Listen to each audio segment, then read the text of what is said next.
अस्सलाम वालेकुम वरहमतुल्लाहि वबरकातुह। आधी रात में आँख क्यों खुलती है और इसकी क्या वजह होती है? तो इसकी देखिए दो वजह होती हैं। एक तो ये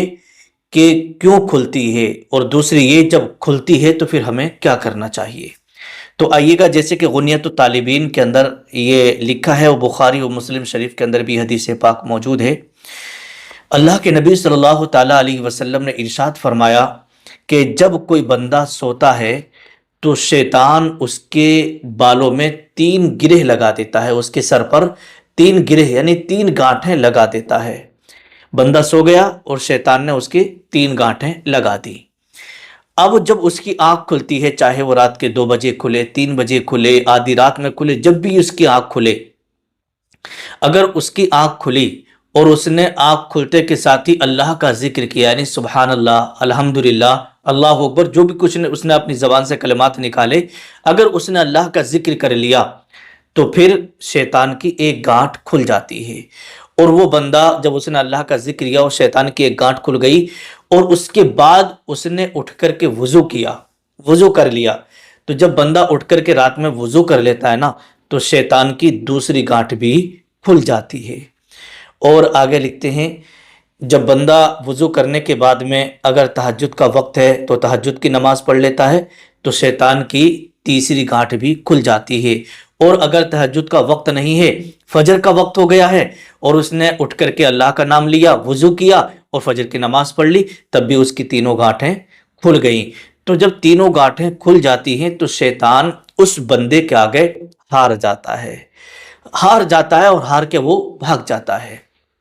और आगे लिखा है, दूसरी हदीस पाक में आता है, अल्लाह के नबी सल्लल्लाहु ताला अलैहि वसल्लम ने इरशाद फरमाया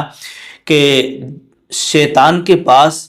कुछ कुछ चीज़ें ऐसी हैं जो चटाने की होती हैं, और कुछ चीज़ें ऐसी हैं जो सूंघाने की होती हैं, और कुछ चीज़ें ऐसी ऐसी हैं जो छिड़कने की होती हैं। और जब बंदे की आँख खुली रात में, और आँख खुलने के बाद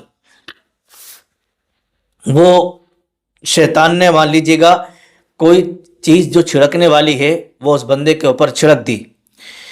तो हदीस पाक में आता है जब बंदा उठ के दोबारा सो जाता है तो फिर वो सोता ही रहता है, यहाँ तक कि फजर में भी आँख खुलना मुश्किल हो जाती है, आँख नहीं खुल पाती, वो बंदा नहीं उठ पाता और फिर पूरा दिन उस पर मनहूसियत छाई रहती है, क्योंकि वो शैतान के आगे हार जाता है। जब बंदा सोता रहता है, उठ कर दोबारा सो जाता है, न वो अल्लाह का जिक्र करता है, न वज़ू करके तहज्जुद या वगैरह की नमाज नहीं पढ़ता है, तो फिर वो बंदा सोता ही रहता है, यहाँ तक कि उसकी आंख भी नहीं खुलती और फिर वो उसका पूरा दिन मनहूसियत के साथ गुजरता है।